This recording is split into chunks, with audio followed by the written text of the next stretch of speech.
Dear audience, from the platform of Kashana-e-Baseerat, this is Dikhat Raza bringing to you the English translation of Fatima Fatima by Dr. Ali Shariyati.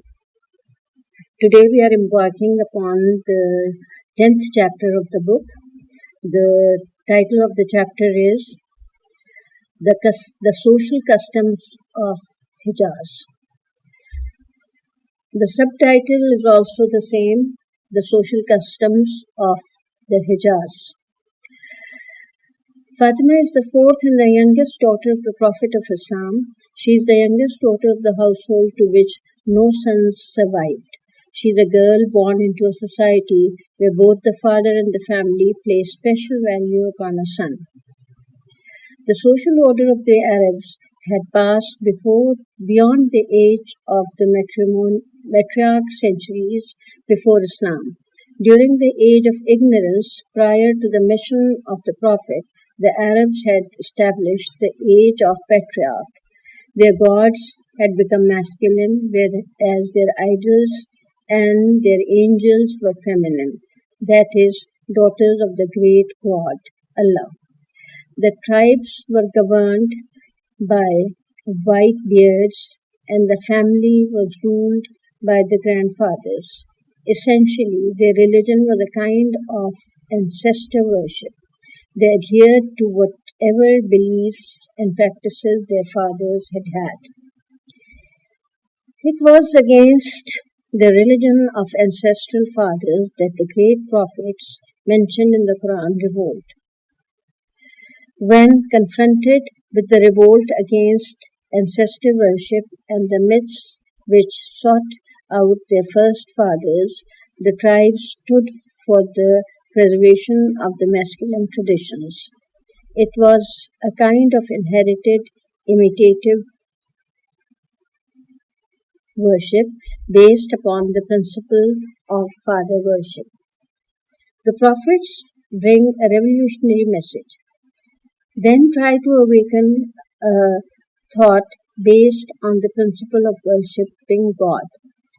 Beyond this, the difficult life for the tribes of the dry desert is filled with hostility between one tribe and another. For the basic principles of life are defend and attack, and keep your promises. In this society, the son plays a special role which is based upon the use and needs of the society's social and military principles. According to a universal principle of sociology, where profit is substituted for value, being a son is by and of itself of the highest essence. It means embodying virtues, meaningful social and ethical values, and human nobility.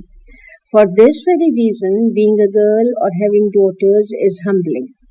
Her frailness is substituted by being weak. Her being weak pushes her towards slavery, and slavery causes her human values to lessen. She becomes a creature who is the slave of a man, the disgrace of her father, the toy of a man's sexual urges, and the goal or slave of the home of her husband. Finally, this creature always shakes her man's sense of honor because she is the highest form of shame and disgrace. For the betterment of society and the relief of one's mind, how much better to kill her while still a baby, so that the honor of the fathers, brothers, and ancestors, all men for that matter, is not stained.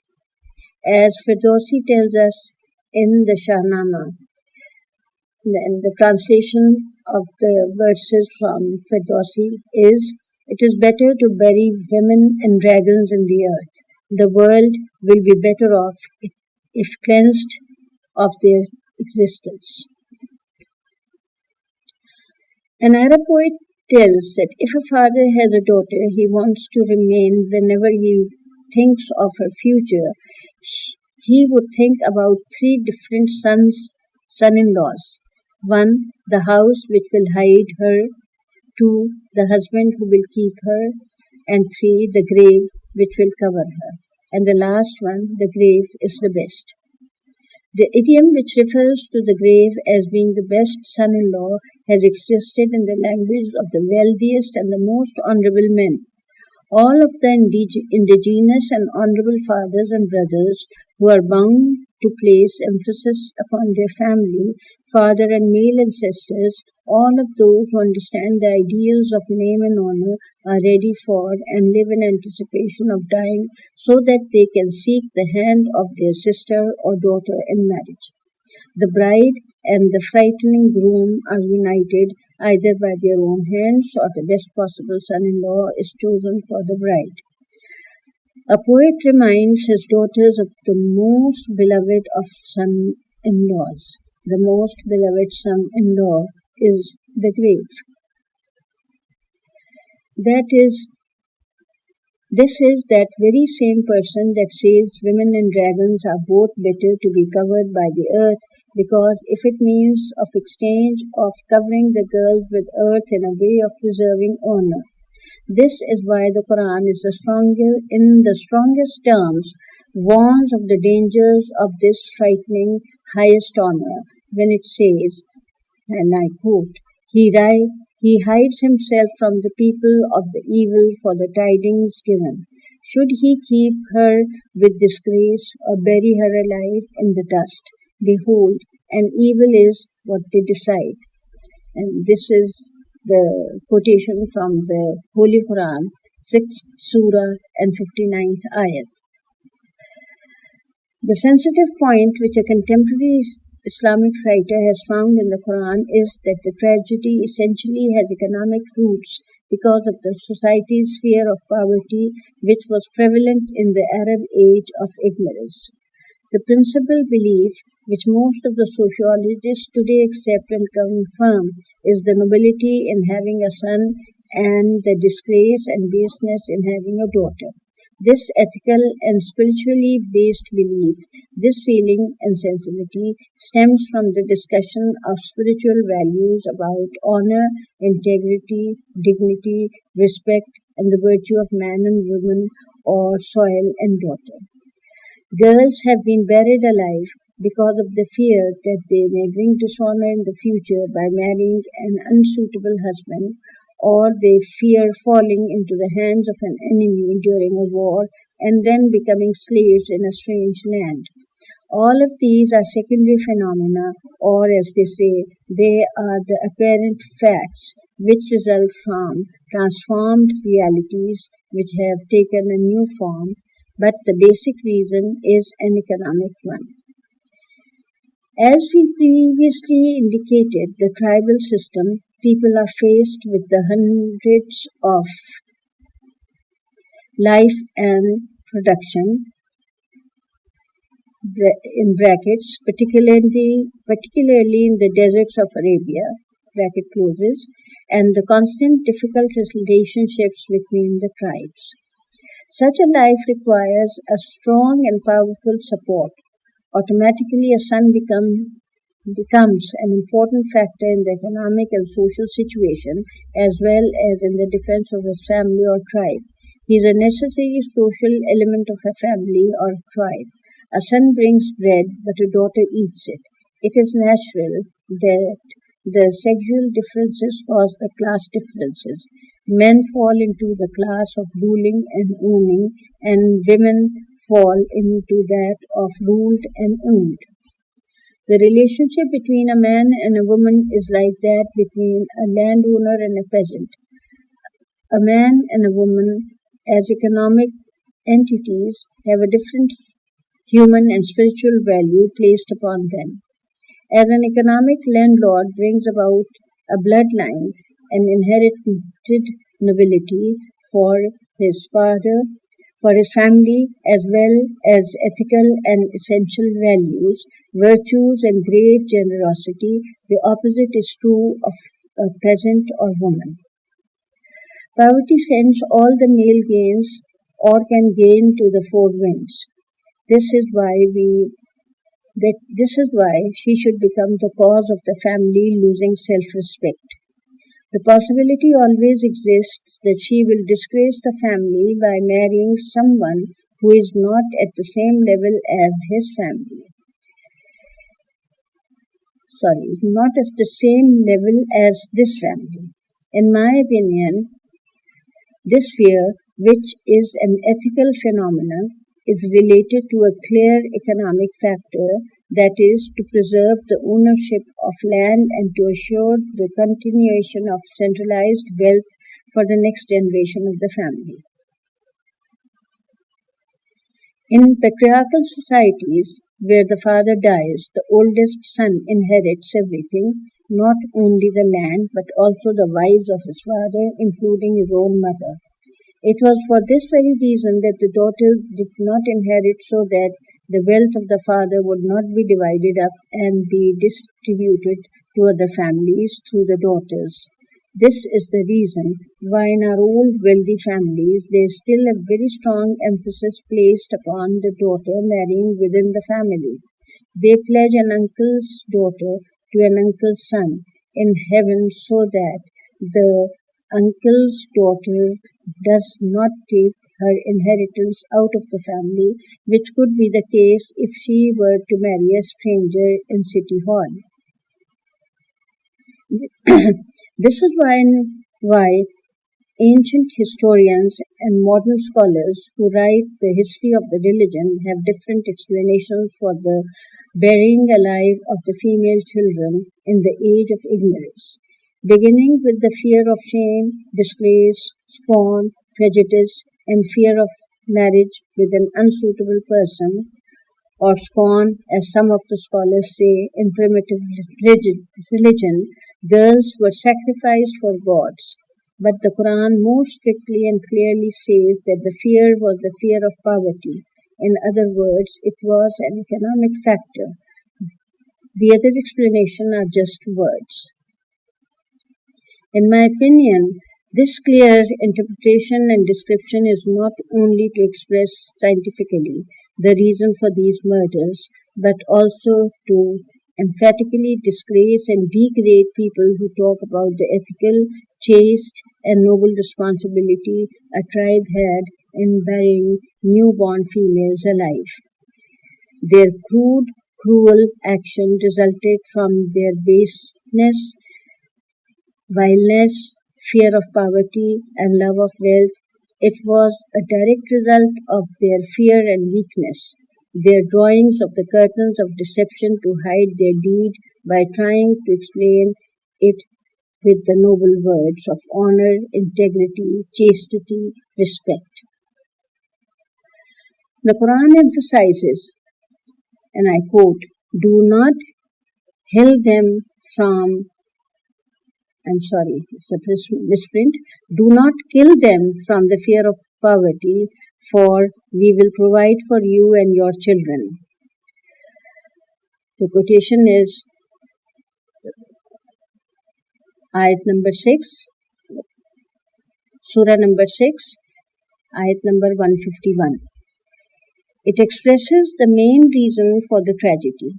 It awakens people. Secondly, it negates the false ethical and human explanations.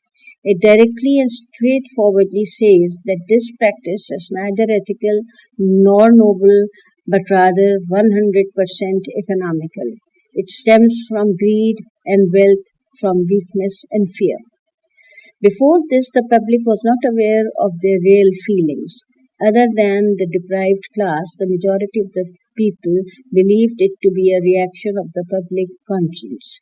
They believed it showed a brave spirit and that it protected the family honor. The Arab tribal society gave all the human values to a son, whereas a daughter was considered to lack all virtues and human authenticity. A boy is not capable of earning his livelihood, but he is also a help to his father. A boy is not only capable of earning his livelihood, but he is also a help to his father, a protector of his family, the family and tribal hero, as well as the pride of his ancestry, the bearer of the values of his heritage, the continuer of the existence of society, the spirit of his family, the owner of a name, the protector of institutions, and the flame which lights the family lamp upon the death of his father.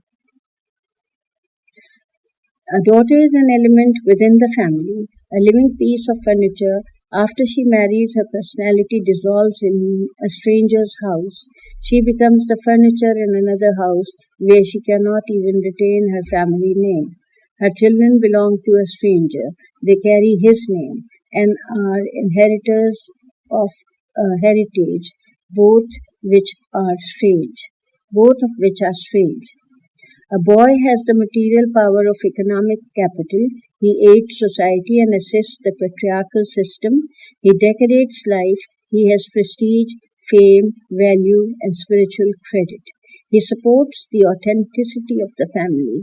He is the giver of security and subsistence and the future authority of that family. But a girl, nothing. She is the total private parts of the house, the bearer of a family. She is so weak that she must always be protected. Like a bird whose foot is tied to a stone that prevents it from flying freely, she, like the stone, prevents a warrior from freely attacking the tents and castles of the enemies. And when defending his tribe, the warrior is always anxious that she not be taken as a slave. His slightest negligence may put her into the hands of the enemy. Then the entire tribe would suffer the shame of her enslavement. During the times of peace, the family must be careful that she doesn't cause them shame. After all these troubles, efforts, and sufferings, expenses, anxieties, and a stranger comes and takes her away. She is like a field that another cultivates and bears off the crops. This is why the best solution is naturally none other than at the moment she is placed in her mother's arms. She should be given over to her death, or at an early age she should be given away in a wedlock and called the cold grave son-in-law. A man who has no sons is called cut off. He has no progeny and no continuation. He is barren. Yet the word Kausar in the Quran means fullness, advantage, blessings, as well as meanings having progeny and many children. God, in answer to the disbelievers who called his beloved prophet cut off, gave him the good news that he will have many progeny. In such an environment, the moment is ripe for the fate to render aside the veil which conceals it. It is a time to participate and direct the state of things. Life has become a quiet, boiled lagoon. This is time for a serious, creative revolution. It is the moment for a strong wind to blow. Suddenly, an amazing plan is put into action, sweet but difficult. Two people are selected to carry out this plan, a father and daughter. Muhammad, the father, must carry the heavy load, and Fatima, the daughter, must reflect within herself the newly created revolutionary values. The birth of Fatima. The largest Arab tribe is the Quraysh. The Kaaba is in their hands, which naturally gives them tribal nobility. They are divided into two families, the Bani Umayyads and the Bani Hashim. The Bani Umayyads are the wealthiest, but the Bani Hashim are the most honorable, for they are in charge of looking after the affairs of Kaaba. Abdul Muttalib is from this family, but at this time he is dead, and his son Abu Talib is the leader of Bani Hashim, does not have the power that his father had. He has gone bankrupt in his trading. He is living in poverty and has distributed his children to be cared for amongst his family. A very strong rivalry has broken out between the two tribes. The Umayyads are trying to gain control of all of the property and the honors of the Quraysh. They wanted to, at the same time, break the spiritual hold of the Hashmis. Among the Hashmi tribe, the family of Muhammad has received new credit. The grandson of Abdul Muttalib has just married Khadija, a wealthy, well-respected widow of Mecca. This gives him a stronger social position. The personal standing and personality which Muhammad shows, the trust and credibility which he has among people, and in particular among all the Hashmis and the leaders of the Quraysh, makes everyone aware of the fact that he reflects the honor of Abd Manaf and is the protector of the nobility of the Hashmis. In particular, they sense he will be the activator of the honor and nobility which Abdul Muttalib had. Hamza is a youth, an athlete. Abu Lahab is a man without credit. Abbas is wealthy, but without character. Abu Talib is honorable, but without money. It is only Muhammad who, along with his wife, have character. He has youth as well. They have a respectable amount of wealth and are a part of the family tree of the Bani Hashim. Great development should be strewn from this family. Their Shuhada will fall over Mecca. Everyone is awaiting the sons to be born to this family, sons to bring strength, credit, nobility to the family of Abdul Muttalib. The first child is a girl, Zainab, but the family is anticipating a son. The second child is a daughter, Ruqayya. The anticipation grows stronger and the need also increases. The third, a girl, Kulthum. Two boys, Qasim and Abdullah, are born. They hold great promise, but they do not blossom. They die in infancy. Now there are 3 children in this house, and all 3 are girls. The mother has aged. She is over 60 years old. The father, although he loves his 3 daughters, shares his tribe's feeling and their anticipation. Can Khadija, who is almost at the end of her life, bring forth another child? Hope has become very dim. Yes, happiness and hope once again fill the house. The excitement reaches a peak. This is the last chance of a family of Abdul Muttalib, the last hope. But once again, O daughter, they name her Fatima. The happiness and the hope of Hashmi tribe falls to the Umayyads, the happiness of the enemies. Whispering bad names and screams of Muhammad is cut off. The man who is the last link in his family chain has 4 daughters, nothing more. How sad. What a beautiful and strange game fate is playing. Life passes on and Muhammad drowns in the storm of his mandate and is being appointed as the prophet of God. He conquers Mecca and frees all the Quraysh prisoners.